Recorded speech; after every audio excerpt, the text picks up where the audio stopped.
Hey everybody, Pastor Steve here. I wanted to just give you a couple thoughts in light of all that's going on. A great passage for us is Psalm 46. It says, God is our refuge and strength and ever-present help in trouble. Therefore we will not fear, though the earth give way and the mountains fall into the heart of the sea, though its waters roar and foam and the mountains quake with their surging. There's a river whose streams make glad the city of God, the holy place where the Most High dwells. God is within her. She will not fall. God will help her at break of day. Nations are in an uproar. Kingdoms fall. He lifts his voice and the earth melts. The Lord Almighty is with us. The God of Jacob is our fortress. Come and see what the Lord has done, the desolations he has brought on the earth. He makes wars cease to the ends of the earth. He breaks the bow and shatters the spear. He burns the shields with fire. He says, be still and know that I am God. I will be exalted among the nations. I will be exalted in the earth. The Lord Almighty is with us. The God of Jacob is our fortress. You know, I was driving to Wisconsin for the leaders retreat this past weekend. And when we got on the Camp Joy property, I had this overwhelming sense of euphoria because Camp Joy has been such a blessing to my family and to our church staff over the years. And that was a good thing. It was good to experience the joy of being there again. That's an unqualified good thing. But it also brought to mind something of an idol that it showed in my heart. One of the reasons I experienced euphoria is just because we were getting together as Christians at a very relaxing place. But there was more than that.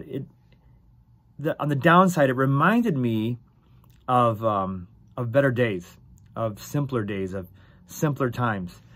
We all know that the last few years has been very challenging for our church, and now we have this pandemic we're dealing with.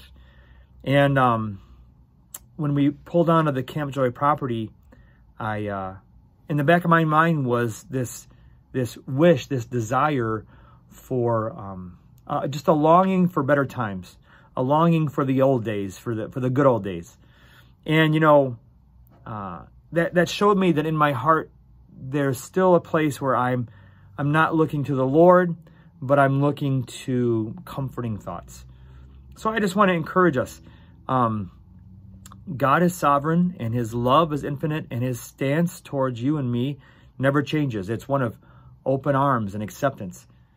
And he wants us to depend on him. He wants us to run to him.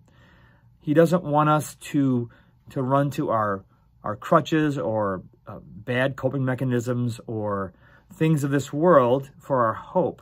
He himself is our prize, and he himself is our portion, and he himself is our fortress and our shield. And I think these are exciting days for the church. God has been refining not just our church, but many churches over the last couple of years. God has been doing things that force us into a posture of dependence on him.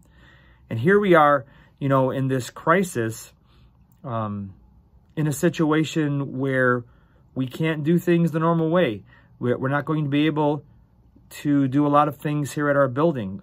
We're being pushed away from the building and Sundays, and we're going to have to learn how to be a church, you know, when the chips are down, and we're going to have to learn how to be a church organically as a body when there's no, you know, there's no centralized control, and love our neighbors and minister to our families and minister to one another in, you know, whatever needs we have.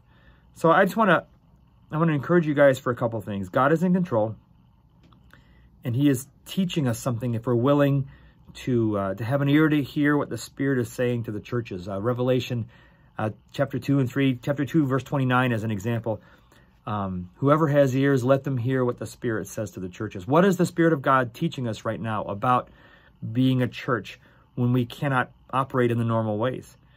And just the little epiphany that I had going to Camp Joy. What is God teaching me about looking to, you know, better times, easier times, simpler times for my comfort?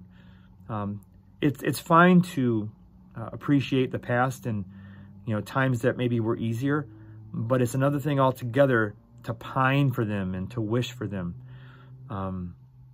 Let's instead anchor our hope in the Lord himself and what he's doing in history. This is what God is trying to teach us right now. And he is a strong tower. And if he is your refuge, you will find that he's more than enough. So I'm hoping that encouraged you guys. God bless.